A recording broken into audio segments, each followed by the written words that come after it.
मनवांछित जीवन कैसे पाऊं?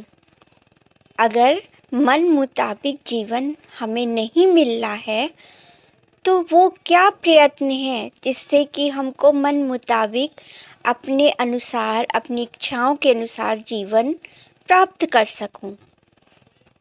ऐसी असफलताओं का क्या कारण हो सकता है? सो हेलो फ्रेंड्स, योर दोस्त and host Shipra is speaking here. तो बात एक व्यक्ति की है। वो व्यक्ति एक मंदिर में गया और वहाँ वो ईश्वर से कहता है कि भगवान, मैं अपनी जॉब से बहुत परेशान हो गया हूँ, मैं इन काम धाम से बहुत परेशान हो गया हूँ और मुझे अब अपने जीवन में आराम करना है। तो इसके लिए मुझे आप एक लॉटरी जितवा दीजिए जिससे कि मैं आगे का जीवन आराम से व्यतीत कर सकूं। इतना कहता है और फिर वो मंदिर से चला आता है। इस दौरान एक हफ्ते बीत जाते हैं लेकिन उसे कोई भी लॉटरी नहीं लगती है। तो फिर लौट के उसी मंदिर में आता है वो एक हफ्ते बाद और फिर कहता भगवान से, भगवान देखिए, आपने मेरा कार्य नहीं किया। अब तो मैं ड्रिंक वगैरह करता था, शराब जो पीता था वो भी मैंने छोड़ दिया और अभी मुझे लॉटरी नहीं लगी। प्लीज़ भगवान, मुझे एक लॉटरी जितवा दीजिए जिससे कि मैं अपना जीवन अच्छे से व्यतीत कर सकूं और ये जॉब की मुश्किलें जो आती हैं, काम धाम में जो मुश्किलें आती हैं, सबसे मैं निजात पा जाऊं। इतना कहकर फिर वो मंदिर से वापस चला जाता है अपने घर। इस दौरान मतलब एक हफ्ते और बीत जाते हैं। अब उसके 2 हफ्ते हो गए। तो एक हफ्ते बाद फिर वो लौट के उसी मंदिर में फिर आता है और भगवान से कहता है कि भगवान देखिए, अब तक मैंने अपने सारे बुरे काम छोड़ दिए जो जो मैं करता था, लेकिन मुझे लॉटरी नहीं लगी हाथ। प्लीज़ भगवान, मुझे लॉटरी जितवा दीजिए। अब तो वो लॉटरी के जो पैसे हैं वो भी मुझे सपने में दिखाई पड़ते हैं। तो भगवान, मेरी मनोकामना पूरी करिए, मुझे लॉटरी दिलवा दीजिए। और ये कहकर वो फिर मुड़ के घर की तरफ जाने लगा। जैसे मंदिर से मुड़ा तो तभी एक रोशनी सी चमकी और एक आवाज़ आई उसी रोशनी के साथ कि ए मूर्ख बालक, तू क्या मांग रहा है मुझसे? तूने जो मांगा है पहले उस पे विचार तो कर। पहले तू एक लॉटरी तो खरीद। बिना लॉटरी खरीदे तू लॉटरी कैसे जीत सकता है? तो देखिए उस मूर्ख की इच्छाओं का सिलसिला कि लॉटरी उसको जीतना है पर उसे लॉटरी तो खरीदी नहीं। अरे भाई, वो जब खरीदेगा लॉटरी फिर उसका नंबर उसमें ऐड होगा और उसके अनुसार उसका भाग्य तय होगा। वो भी तय करना भाग्य ईश्वर का काम है। लॉटरी हजारों लाखों लोग लॉटरी खरीदते हैं, फिर किसी एक का नंबर लगता है उसमें। तो वो भी एक तरह का भाग्य का काम है जो हम नहीं समझ सकते हैं। हम इंसान उस भाग्य को नहीं समझ सकते हैं। वो भी ईश्वर के हाथ में किसका भाग्य सामने आ जाता है और वो लॉटरी जीत जाता है। तो ये तो एक कहानी का रूप है कि एक लॉटरी की बात यहाँ की जा रही है। असल में बात क्या है कि मनुष्य कर्म नहीं करना चाहता है और बिना कर्म के वो सब कुछ पाना चाहता है। अरे भाई, तुम जो भी पाना चाह रहे हो, धन दौलत कुछ भी पाना चाह रहे हो, तो उसके लिए तुम्हें कार्य करना पड़ेगा। बिना कार्य किए तुम चीज़ों की आकांक्षा कर सकते हो? ईश्वर भी उसी की हेल्प करते हैं, मदद करते हैं जो अपनी मदद स्वयं करता है। पहले तुम खुद की तो मदद करो, फिर तो ईश्वर सुनेंगे तुम्हारी बात। किसी को धन दौलत चाहिए, तो उस धन दौलत के लिए भी तुम्हें मेहनत करनी पड़ेगी ना।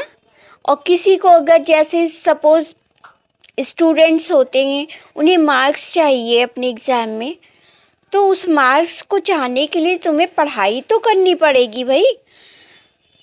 ये अलग बात है कि तुम्हें बल शक्ति, तुम्हारी बुद्धि बढ़ाने वाले ईश्वर हैं, वो पीछे से तुम्हारी मदद करेंगे, तुम्हारे लिए संबल सहारा, तुम्हारा सपोर्ट बन के खड़े रहेंगे। ये लेकिन ये बात तुम्हें नहीं पता चलेगी। ये सब रहस्य है, ईश्वर का रहस्य है, ये आप नहीं जान सकोगे। भगवान भी पहले देखते हैं कि इसने मेहनत करी कि नहीं।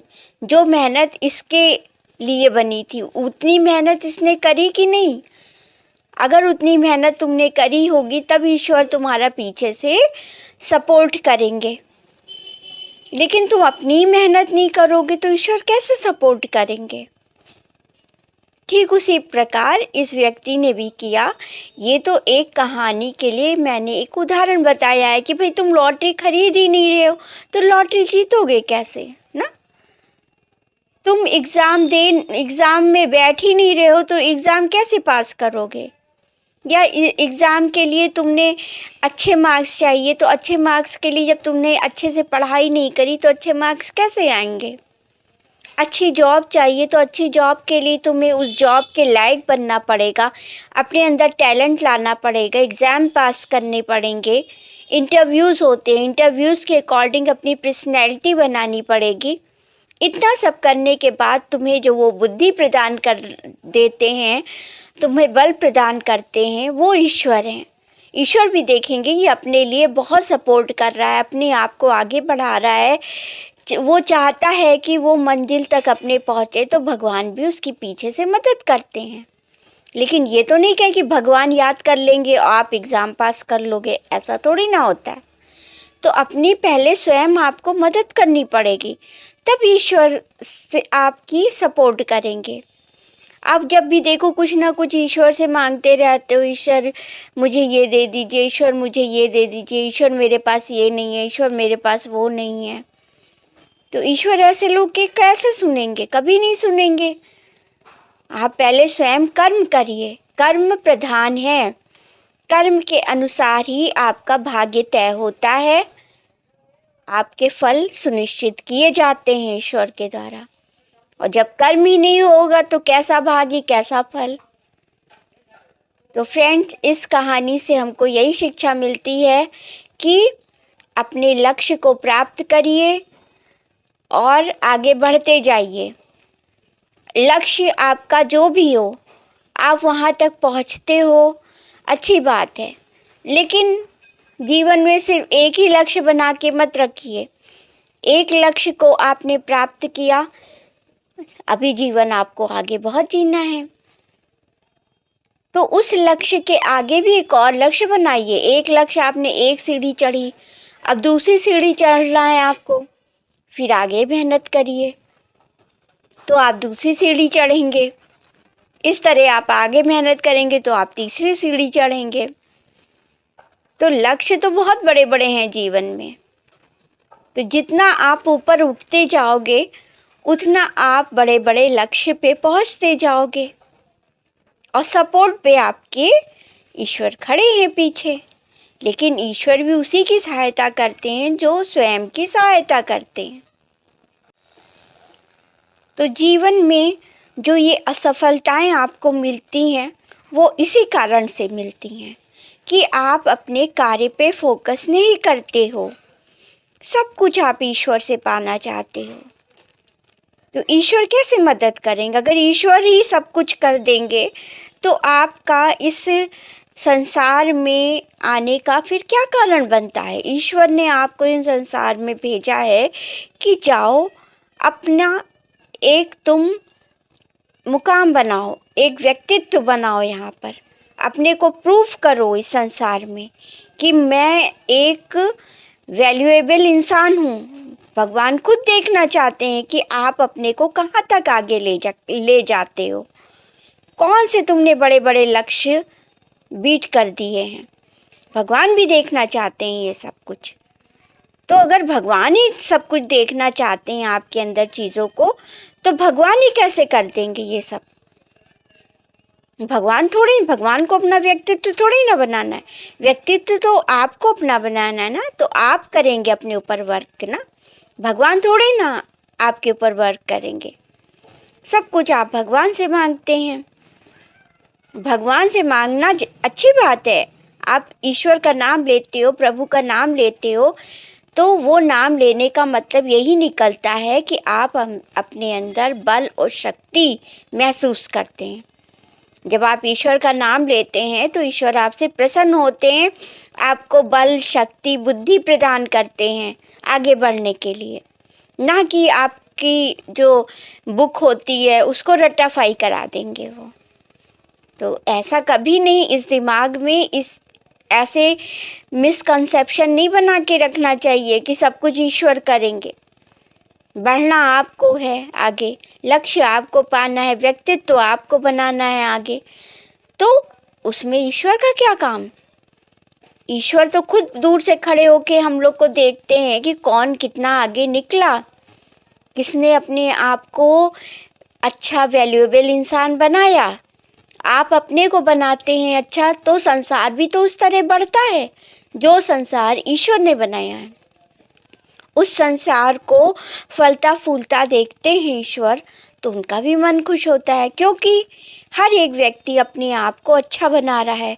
अपने आप को अच्छा आप बनाते हैं, इससे संसार भी तो अच्छा बनता जाता है, और जब संसार अच्छा बनता है तो ईश्वर प्रसन्न होते हैं। तो फ्रेंड्स, इस बात को समझिए कि आप जो कहते हो कि असफलता मुझे मिलती है, तो उसके कारणों को आप समझिए कि कर्म प्रधान है। कर्म करते रहिए, फल की आकांक्षा नहीं करिए। कर्म करते रहिए, आकांक्षा नहीं करने का मतलब यहाँ पे ये नहीं है कि आप फल ही नहीं चाहते हो। फल तो आप चाहते हो, लेकिन उसको देने का कार्य ईश्वर का है। वो ईश्वर आपको ज़रूर एक ना एक दिन फल देंगे, लेकिन आप ईश्वर से ज़बरदस्ती मांगोगे तो आप कभी नहीं पाओगे। आप कर्म करिए, उसका फल भी अपने समय पे मिलता जाएगा। तो आज का जो टॉपिक था कि कैसे मनवांछित फल को पाऊं, असफलताओं के क्या कारण है, तो इस टॉपिक पे आपको बहुत कुछ समझ में आ गया होगा, जो मैंने ये छोटी सी एक कहानी बताई आपको, और जो मैंने ये बातें आपको बताई। तो फ्रेंड्स, मुझे लगता है कि इन सब बातों से आपको बहुत ज़्यादा एनर्जी महसूस हुई होगी। जो आपके अभी तक कन्फ्यूज़न आपके दिमाग में बैठा था वो भी क्लियर हुआ होगा, और जो भी मैं बोलती हूँ अगर वो आप समझते हो, आपको इससे थोड़ी बहुत भी सहायता मिलती हो, तो please like and share my videos and subscribe my channel. So thank you watching friends. Bye.